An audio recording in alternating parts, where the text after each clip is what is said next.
Hey, and welcome back to Ask Arminda, video take 2, same day, because I feel like a follow-up video is necessary for the one I just barely recorded regarding when do I read. So when I read, whether I schedule time, that's important. Watch the other video.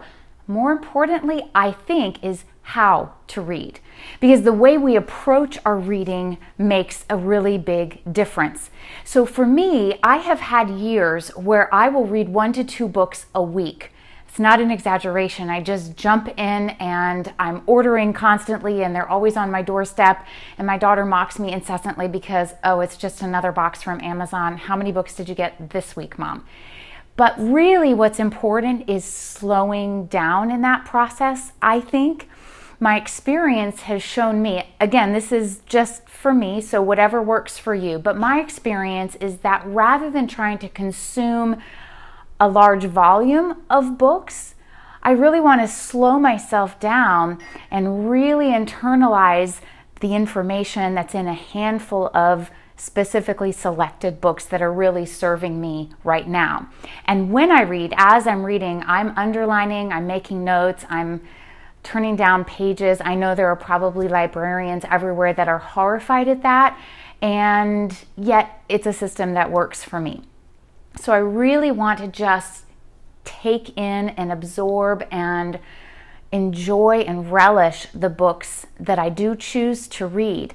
And if you follow me on Goodreads, you'll see that this year I've slowed way down compared to the number of books that I was posting and reviewing in previous years. Again, for this very reason, it's just I'm just trying to really make sure that my intention is right, and that as I'm reading, I'm able to retain the information.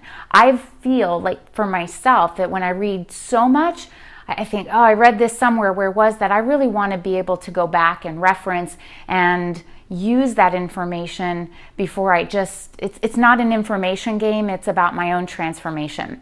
So really identifying books that allow me to transform myself. And on that note, if while I'm reading a book and I'm not really feeling it, I don't finish it. Right? I'm not obligated. There's no guilt. Guilt is optional, right? I'm not obligated to finish a book simply because I started it. So if a book while I'm reading it is not serving me, I set it aside. Maybe I'll come back to it later, and maybe I won't. And all of those are fine. It's perfectly great.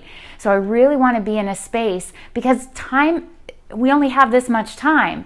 So I really want to be sure that the time I'm using and investing in my own learning and growth is time well spent and well invested, that it really supports everything else that I'm creating and other ways that I'm working and serving with my clients. So I hope that's helpful. Let me know what additional questions you have. coach@armindalindsay.com. You can also find me on armindalindsay.com. I look forward to hearing from you.